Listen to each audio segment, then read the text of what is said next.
Chapter 4. The Rabbit Sends in a Little Bill. It was the White Rabbit trotting slowly back again and looking anxiously about as it went, as if it had lost something. She heard it muttering to itself, "The Duchess! The Duchess! Oh dear! My paws! Oh, my fur and whiskers! She'll get me executed as sure as ferrets are ferrets. Where can I have dropped them, I wonder?" Alice guessed in a moment that it was looking for the fan and a pair of white kid gloves. She was very good-naturedly began hunting for them, but they were nowhere to be seen.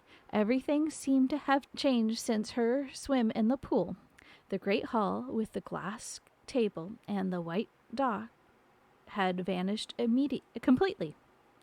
Very soon the rabbit noticed Alice as she went hunting about and called out to her in an angry tone, "Why, Mary Ann, what are you doing out here? Run home this instant and fetch me a pair of gloves and a fan. Quick, now." And Alice was so much frightened that she ran off at once in the direction it pointed to. Without trying to explain the mistake that it had made, "He took me for his housemaid," she said to herself as she ran. "How surprised he'll be when he finds out who I am! But I better take him his fan and gloves, that is, if I can find them." As she said this, she came upon a little neat house, on the door of which was a bright brass plate with the name W. Rabbit engraved upon it. She went in without knocking and hurried upstairs in a great fear lest she meet the real Mary Ann and be turned out of the house before she had found the fan and the gloves. "How queer it seems," Alice said to herself, to be going messages for a rabbit. I suppose Delilah... Well, you could not do that, cat. I suppose Delilah be sending me a message next. And she began frantically cycling to the sort of things that would happen. "Miss Alice, come here directly and get ready for your walk. Coming in a minute, nurse, but I've got to watch this mouse hole till Delilah comes back and see that the mouse doesn't get out. Only I don't think," Alice went on, "that they'd let Delilah stop in the house if it began ordering people about like that." By this time she found her way into a tidy little room with a table in the window, and on it, as she had hoped, a fan and 2 or 3 pairs of white kid gloves. She took up the fan and a pair of the gloves, and was just going to leave the room when her eye fell upon a little bottle that stood near the looking-glass. There was no label this time with the words "Drink Me," but nonetheless she uncorked it and put it to her lips. "I know something interesting is sure to happen," she said to herself, "whenever I eat or drink anything, so I'll just see what this bottle does. I do hope it'll make me grow large again, for really I am quite tired of being such a tiny little thing." It did so, indeed, and much sooner than she expected. Before she had drunk half the bottle, she found her head pressing against the ceiling and had to stoop to save her neck from being broken. She hastily put down the bottle, saying to herself, "That's quite enough. I hope I shan't grow any more. As it is, I can't get out the door. I do wish I hadn't drunk quite so much." Alas, it was too late to wish that. She went on growing and growing, and very soon had to kneel down on the floor. In another minute there was not even room for this, and she tried to the effect of lying down with one elbow against the door and the other arm curled around her head. Since she went on growing, and as a last resource, she put one arm out of the window and one foot up the chimney, and said to herself, "Now I can do no more, whatever happens. What will become of me? Luckily for Alice, the little magic bottle had now had its full effect, and she grew no larger. Still, it was very uncomfortable, and as there seemed to be no sort of chance of her getting out of the room again, no wonder she felt unhappy. It was much pleasanter as at home, thought poor Alice, when one wasn't always growing larger and smaller and being ordered about by mice and rabbits.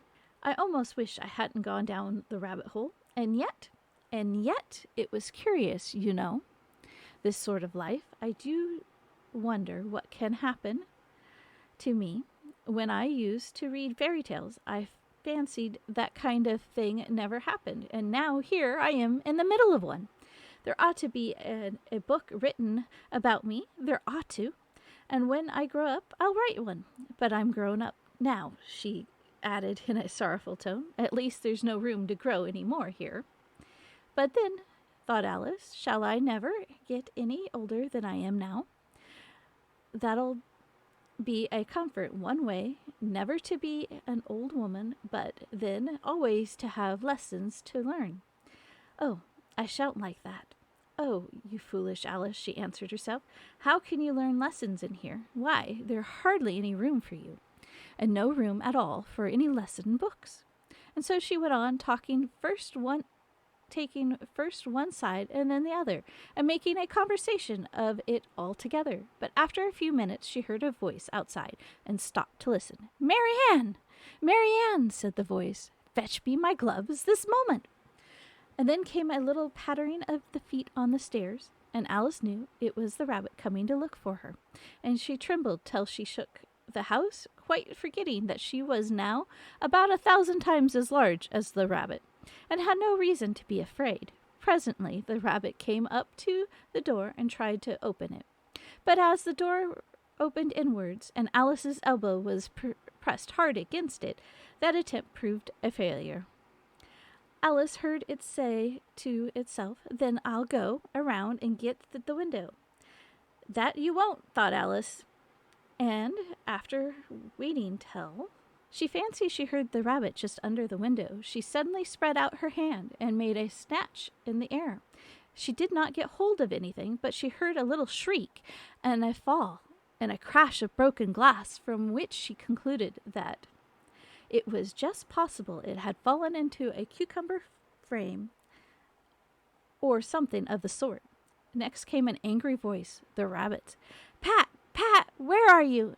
And then a voice she had never heard before. "Sure, then I'm here, digging for apples, your honor." "Digging for apples, indeed," said the rabbit angrily. "Here, come and help me out of this." Sounds of more broken glass. "Now tell me, Pat, what's that in the window?" "Sure, it's an arm, your honor," he pronounced it. An arm, you goose. Whoever saw one that size? Why, it fills the whole window." "Sure it does, your honor, but it's an arm for all of that." "Well, it is no business there, at any rate. Go and take it away." There was a long silence after this, and Alice could only hear whispers now and then, such as, "Sure, I don't like it, your honor, at all. Do as I tell you, you coward." And at last she spread out her hand again and made another snatch in the air. This time there was 2 little shrieks and more sounds of broken glass. What a number of cucumber frames there must be, thought Alice. I wonder what they'll do next. As for pulling me out the window, I could only wish they could. I'm sure I don't want to stay here. She waited for some time without hearing anything more, and at last came a rumbling little cartwheels and the sound of good many voices all talking together. She made out the words. "Where's the other ladder? Why, I hadn't to bring but one. Bill's got the other. Bill, fetch it here, lad, here. Put them up at this corner. No, tie them together first. They don't reach half high enough yet. Oh, they'll do well enough. Don't be particular. Here, Bill, catch hold of this rope. Will the roof bear? Mind those loose slate. Oh, it's coming down. Heads below." A loud crash. Now, who did that? It was Bill, I fancy, Who's to go down the chimney? Nah, I shan't. You do that? That I won't. Then Bill's got to go down. Here, Bill, the master says you've got to go down the chimney. Oh, said Bill. Got to come down the chimney, has he? Said Alice to herself. Why, they seem to put everything upon Bill. I wouldn't want to be in Bill's place for a good deal. The fireplace is narrow, to be sure, but I think I can kick a little. She drew her foot as far down the chimney as she could, and waited till she heard a little animal she couldn't guess of what sort it was, scratching and then scrambling about in the chimney close above her. And then, saying to herself, "This is Bill," she gave one sharp kick and waited to see what would happen next. The first thing she heard was a general chorus of, "There goes Bill!" Then the rabbit's voice alone, "Catch him, you by the hedge." Then silence, and then another confusion of voices. "Hold up his head, Bradley, now, don't choke him. How was it, old fellow? What happened to you? Tell us all about it." Last came a little feeble squeak voice. "That's Bill," thought Alice. "Well, I hardly know. No one, thank you. I'm better now, but I'm a deal too flustered to tell you all. I know it is something comes at me like a jack-in-a-box, and up I goes like a skyrocket." "So you did, old fellow," said the others. "We must burn the house down," said the rabbit's voice, and Alice called out as loud as you could, "If you do, I'll set Delilah at you." There was a dead silence instantly, and Alice thought to herself, "I wonder what they will do next. If they had any sense, they'd take the roof off." And after a minute or two, they began moving about again, and Alice heard the rabbit say, "A barrelful will do to begin with." "A barrelful of what?" thought Alice, but she had not long to doubt, for the next moment a shower of little pebbles came rattling in at the window, and some of them hit her in the face. "I'll put a stop to this," she said to herself, and shouted out, "You'd better not do that again," which produced another dreadful silence. Alice noticed, with some surprise, that the pebbles were all turning into little cakes as they lay on the floor, and a bright idea came into her head. "If I eat one of these cakes," she thought, "it's sure to make some change in my size, and as it can't possibly make me larger, it must make me smaller, I suppose." So she swallowed one of the cakes and was delighted to find that she began shrinking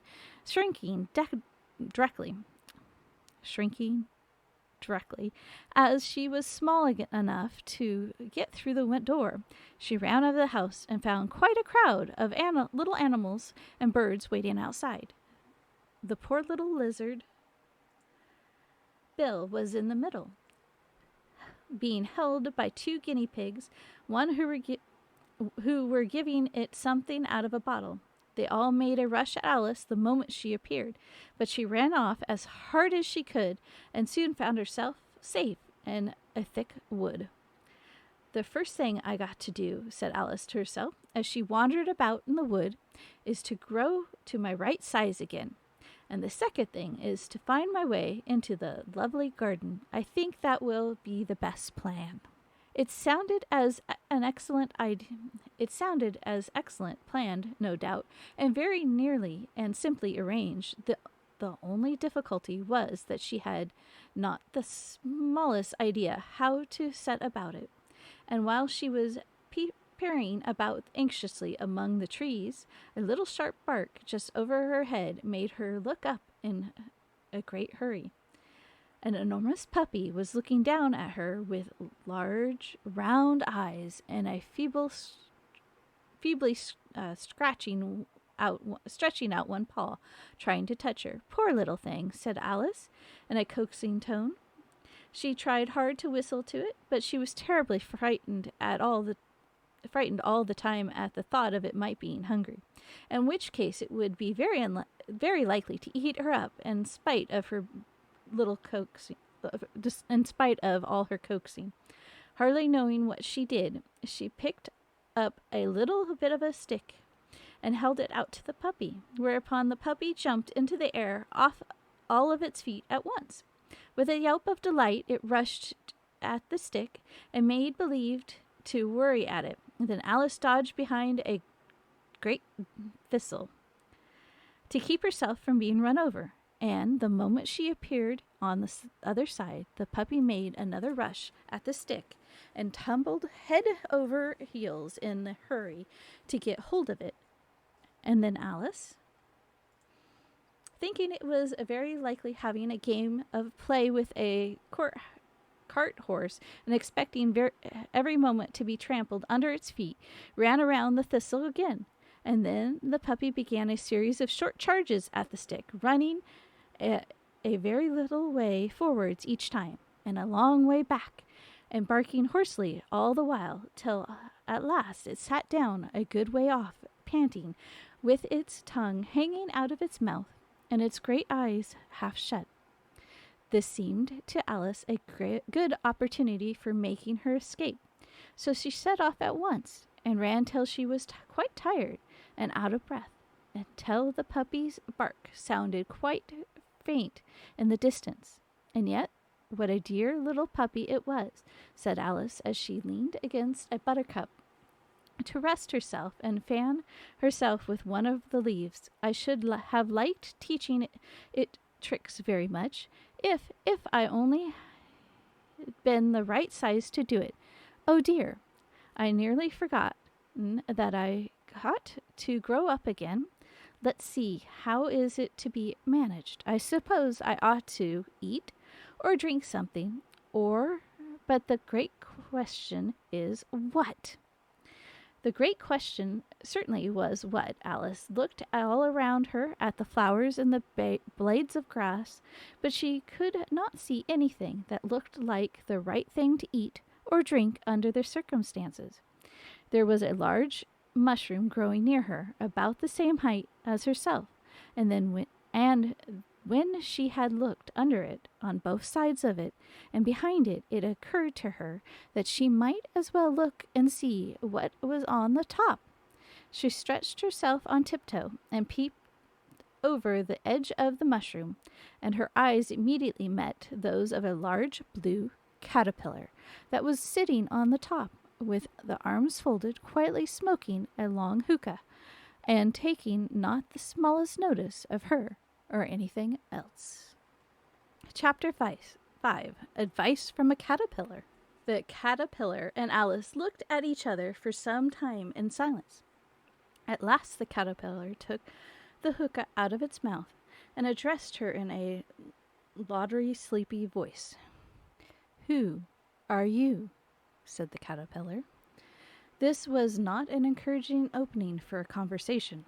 Alice replied rather shyly, "I hardly know, sir. Just at present, at least, I know who I was when I got up this morning, but I think I must have been changed several times since then." "What do you mean by that?" said the caterpillar sternly. "Explain yourself." "I can't explain myself, I'm afraid, sir," said Alice, "because I'm not myself, you see." "I don't see," said the caterpillar. "I'm afraid I can't put it more clearly," said Alice. Alice replied politely, "for I cannot understand it myself to begin with, and being so many different sizes in a day is very confusing." "It isn't," said the caterpillar. "Well, perhaps you haven't found it so yet," said Alice. But when you have to turn into a chrysalis, you will someday, you know. And then after that, into a butterfly. I should think you'll feel a little queer, won't you?" "Not a bit," said the caterpillar. "Well, perhaps your feelings may be different," said Alice. "All I know is that it would feel very queer to be me." "You," said the caterpillar contemptuously. "Who are you?"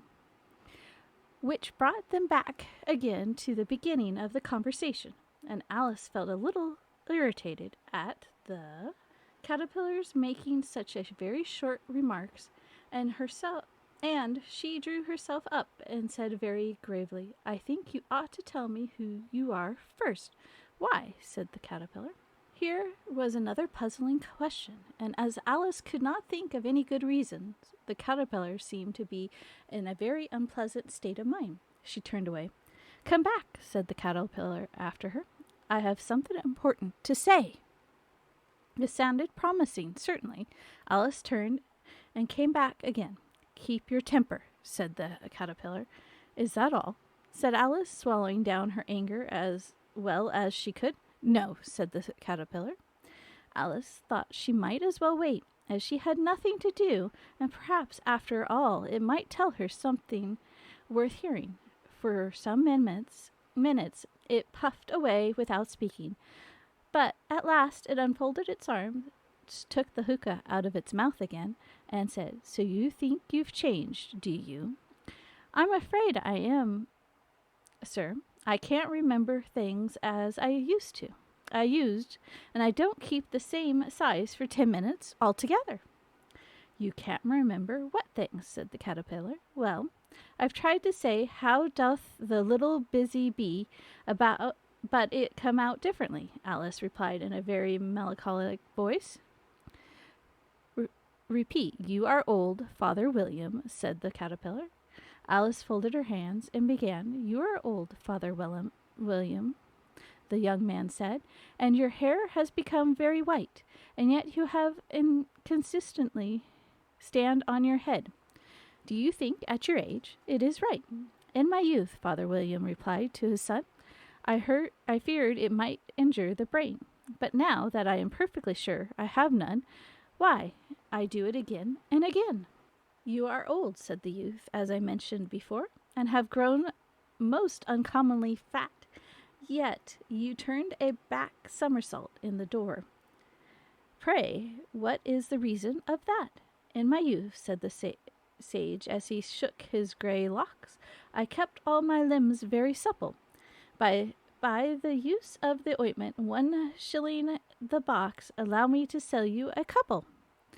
You are old, said the youth, and your jaws are too weak, and for anything tougher than suet. Yet you finished the goose with the bones and the beak. Pray, how did you manage to do it? In my youth, said his father, I took to the law and argued each case with my wife, and the muscle strength which it gave to my jaw has lasted the rest of my life. You are old, said the youth. One would hardly suppose that your eye was as steady as ever, yet you balance an eel on the end of your nose. What made you so awfully clever? I have answered 3 questions, and that is enough, said the father. Don't give yourself airs. Do you think I could listen all day to such stuff? Be off, or I'll kick you downstairs. And that is not said right, said the caterpillar. Not quite right, I'm afraid, said Alice timidly. Some of the words have gotten altered. It is wrong from the beginning to the end, said the caterpillar decidedly, and there was silence for some minutes. The caterpillar was the first to speak. What size do you want to be? It asked.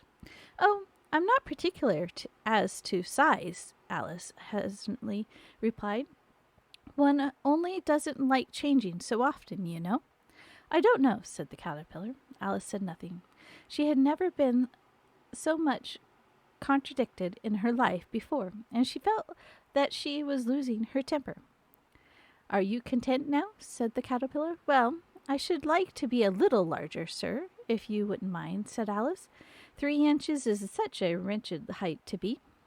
It is a very good height indeed, said the caterpillar angrily, rearing itself upright as it spoke. It was exactly 3 inches high. But I'm not used to it, pleaded poor Alice in a pitiless tone, and she thought herself I wish the creatures wouldn't be so easily offended. You'll get used to it in time, said the caterpillar, and it put the hookah into its mouth and began smoking again. This time Alice waited patiently until it chose to speak again. In a minute or two, the caterpillar took the hook out of its mouth and yawned once or twice and shook itself. Then it got down off the mushroom, and it crawled away into the grass, merely remarking as it went, "One side will make you grow taller, and the other side will make you grow shorter." "One side of what? The other side of what?" thought Alice to herself. "Of the mushroom," the caterpillar, just as if she had asked it aloud. In another moment it was out of sight. Alice remained looking thoughtfully at the mushroom for a minute, trying to make out which were the two sides of it, and as it was perfectly round, she found this a very difficult question. However, at last she stretched her arms around as it was far as they could go. She broke off a bit of the edge with each hand. "And now which is which?" she said to herself, and nibbled a little of the right hand bit to try the effect. The moment she felt a violent blow underneath her chin, it had struck her foot. She was as good a deal frightened by this very sudden change, but she felt that there was no time to be lost, as she was shrinking rapidly, so she set to work at once to eat some of the other bit. Her chin was pressed so closely against her foot that there was hardly room to open her mouth, but she did at last manage to swallow a morsel of the left-hand bit. "Come, my head's free at last," said Alice in a tone of delight, which changed into alarm in another moment when she found that her shoulders were nowhere to be found.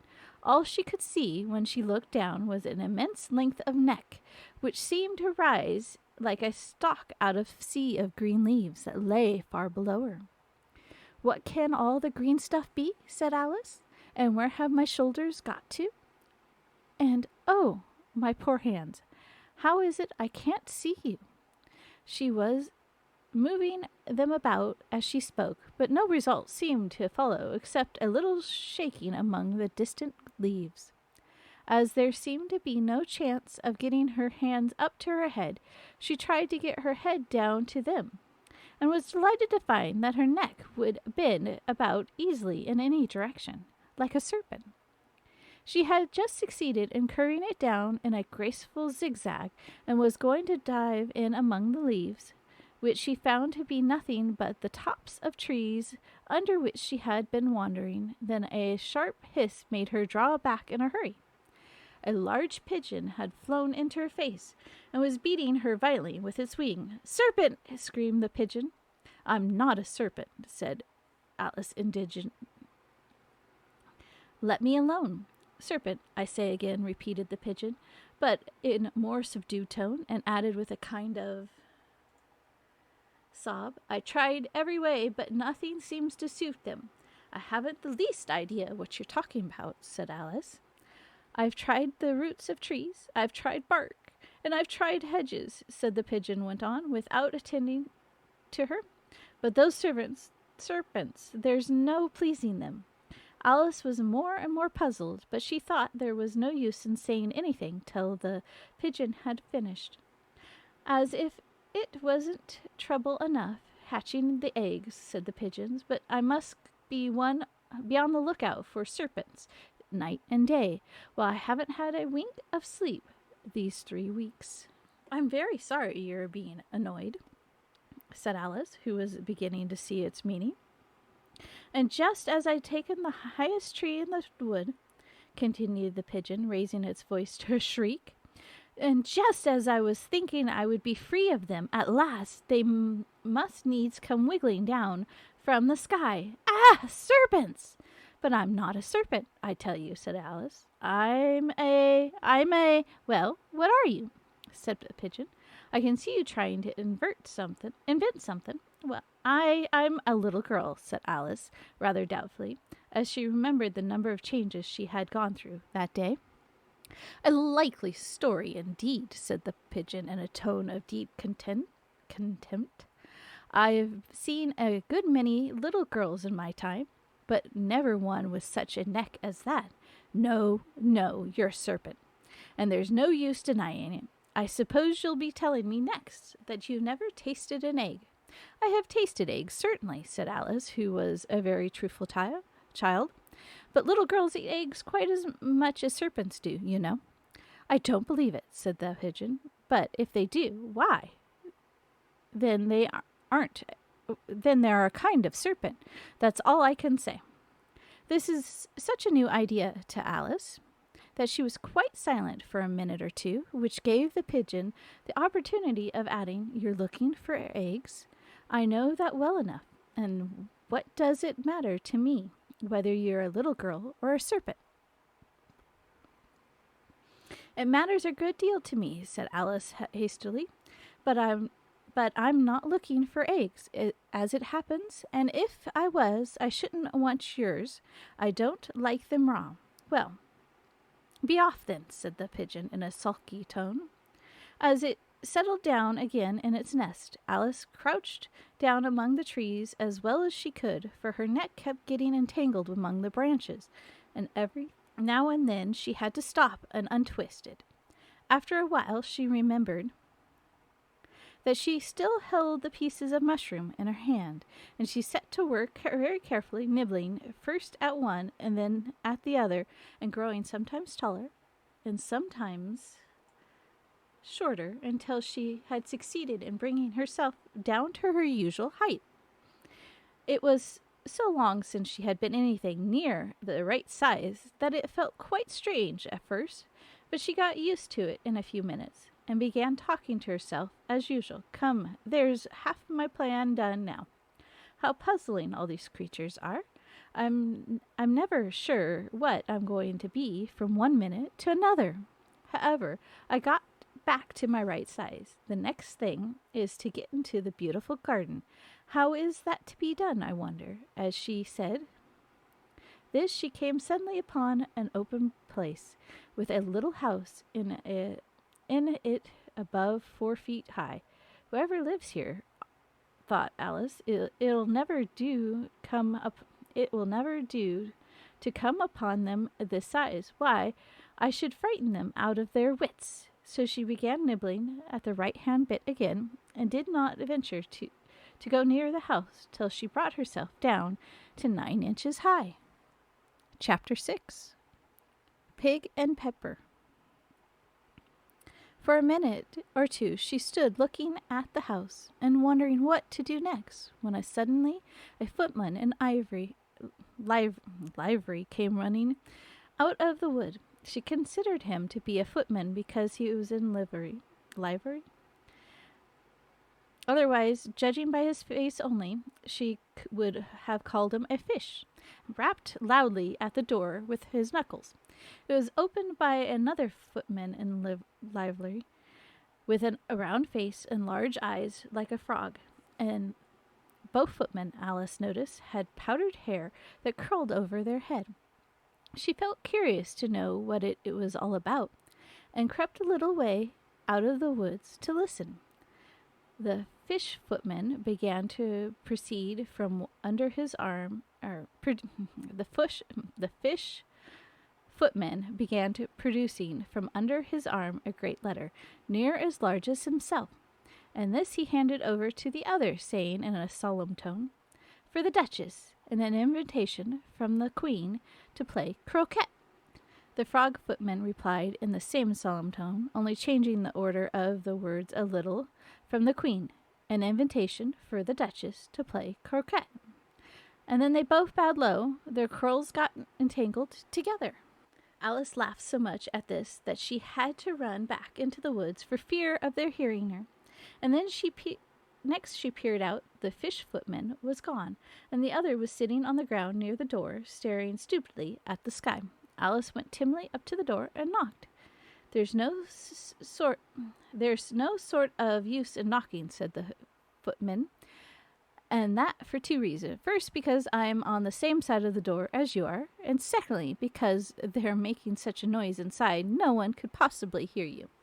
And certainly there was an extraordinary noise going on within, a constant howling and sneezing, and every now and then a great crash, as if a dish or a kettle had been broken to pieces. "Please then," said Alice, "how am I to get in?"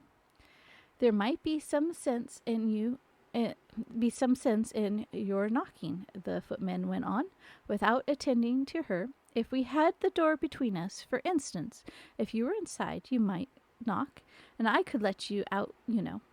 He was looking up at the sky all the time he was speaking, and this Alice thought decidedly uncivilized. But perhaps he can't help it, she said to herself.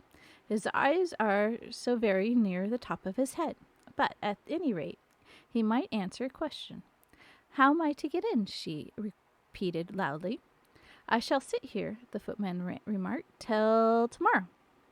At this moment, the door of the house opened, and a large plate came skimming out straight to the footman's head. It had just glazed his nose and broke to pieces against one of the trees behind him. Or next day, maybe, said the footman, continued in the same tone, exactly as if nothing happened. And how am I to get in? Asked Alice again, in a louder tone. Are you to get in at all? Said the footman. That's the first question, you know. It was, no doubt, only Alice did not like to be told so. It's really dreadful, she muttered to herself. The way all the creatures argue, it's enough to drive one crazy. The footman seemed to think this was a good opportunity for repeating his remark, with variations. I shall sit here, he said, on and off, for days and days. But what am I to do? Said Alice. Anything you like, said the footman, and began whistling. Oh, there's no use in talking to him, said Alice despairingly. He's perfectly idiotic. And she opened the door and went in. The door led right into a large kitchen, which was full of smoke from one end to the other. The Duchess was sitting on a 3-legged stool in the middle, nursing a baby. The cook was leaning over the fire, stirring a large cauldron which seemed to be full of soup.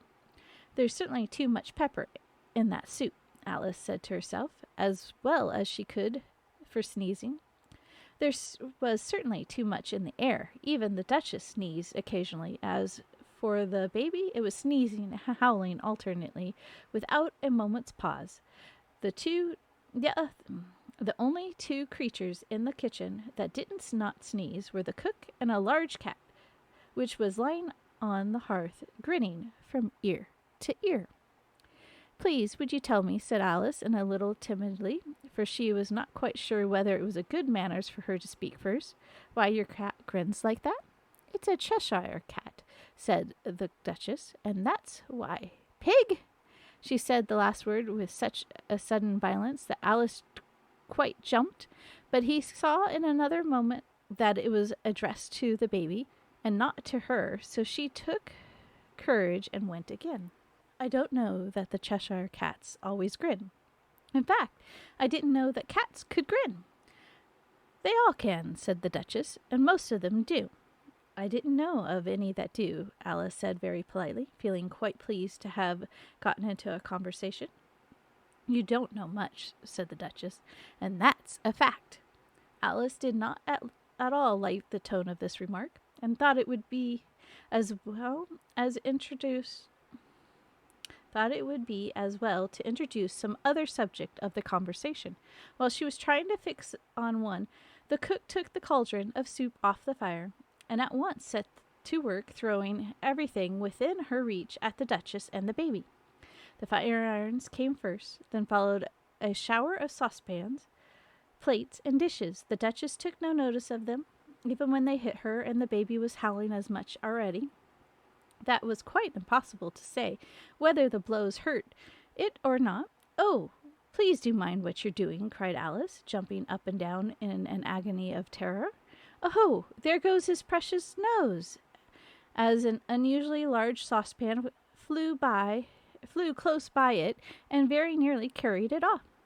If everyone minded their own business, the Duchess said in a hoarse growl, the world would go round a deal faster than it does. Which would not be an advantage, said Alice, who felt very glad to have an opportunity of showing off a little of her knowledge.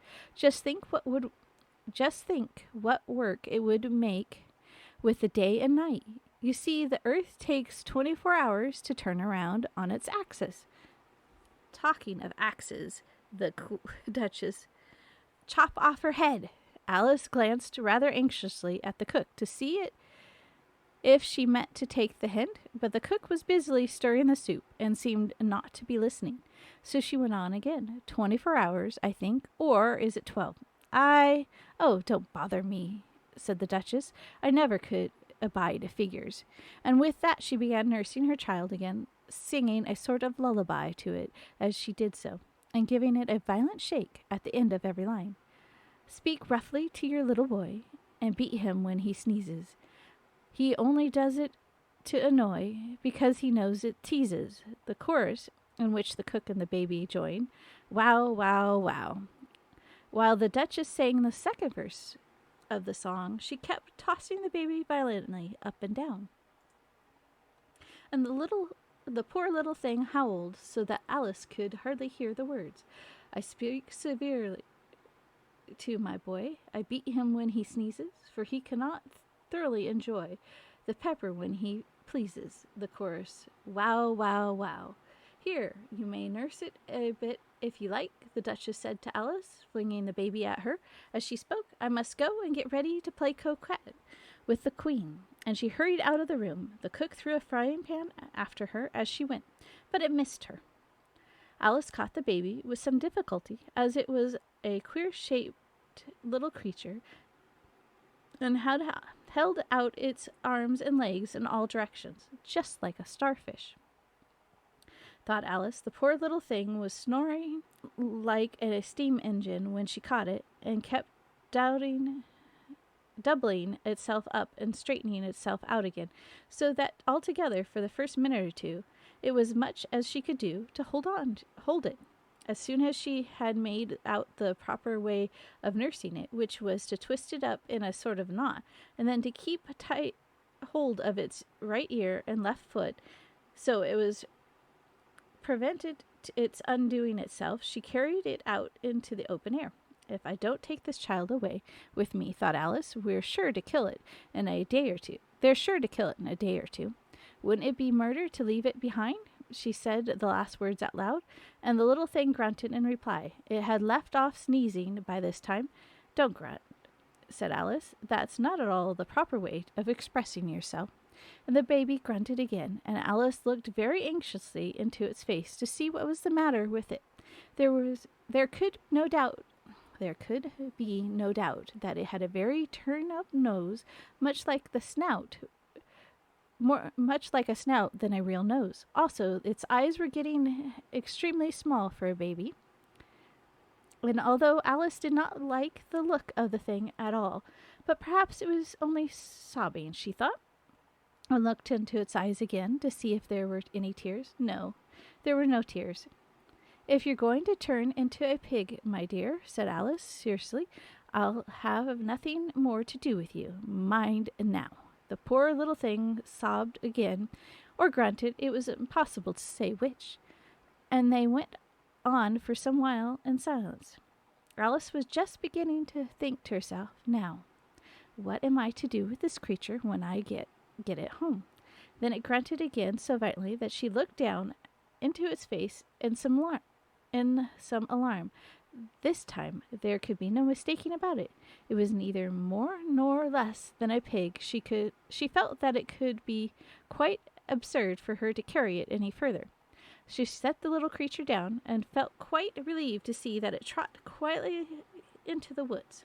It had grown up, she said to herself. It would have made a dreadfully ugly child, but it makes a rather handsome pig, I think. She began thinking over the other children she knew, who might do very well as a pigs, and was just saying to herself, if I only knew the right way to change them, when she was a little startled by seeing the Cheshire cat sitting on a bough of a tree a few yards off. The cat only grinned when it saw Alice. It looked good-natured, she thought.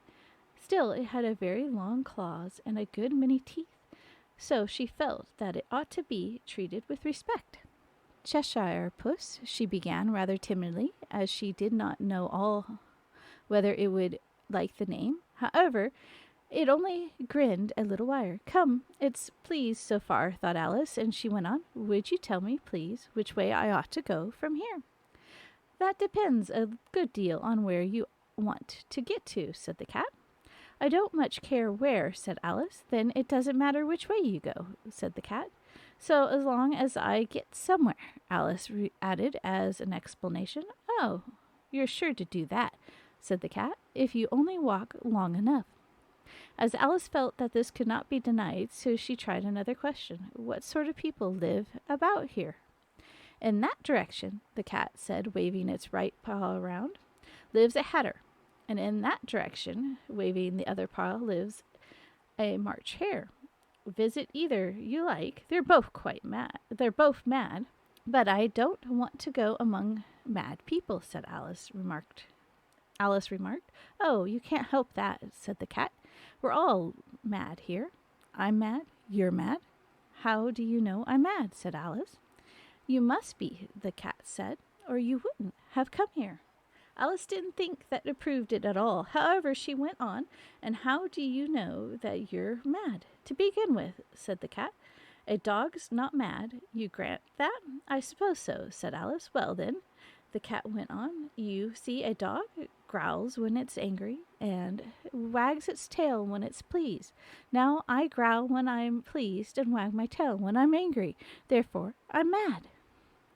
I call it purring, not growling, said Alice. Call it what you like, said the cat. Do you play croquet with the queen today? I should like it very much, said Alice, but I haven't been invited yet. You'll see me there, said the cat, and vanished. Alice was not much surprised at this. She was getting so used to queer things happening. While she was still looking at the place where it had been, it suddenly appeared again. By the by, what became of the baby, said the cat.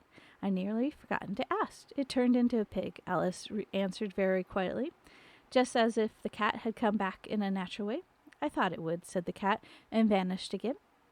Alice waited a little, half expecting to see it again, but it did not appear, and after a minute or two she walked on in the direction in which the March hare was said to live.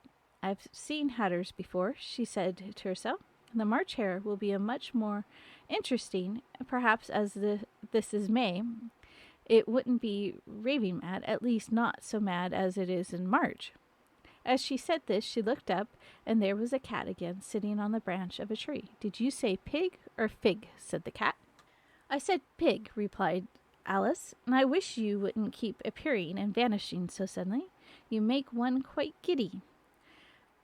All right, said the cat, and this time it vanished quite slowly, beginning with the end of the tail and ending with the grin, which remained some time after the rest of it had gone. Well, I've often seen a cat without a grin, thought Alice, but a grin without a cat? That is the most curious thing I have ever seen in my life. And she had gone much further before she came in sight of a house of the March hare. Thus she thought it might be the right house because the chimneys were shaped like ears and the roof was thatched with fur. It was so large a house that she did not like to go near till she had nibbled some more of the left-hand bit of mushroom and raised herself to about 2 feet high. Even then she walked up towards it rather timidly, saying to herself, suppose it should be raving mad after all. I almost wish I'd gone to see the hatter instead.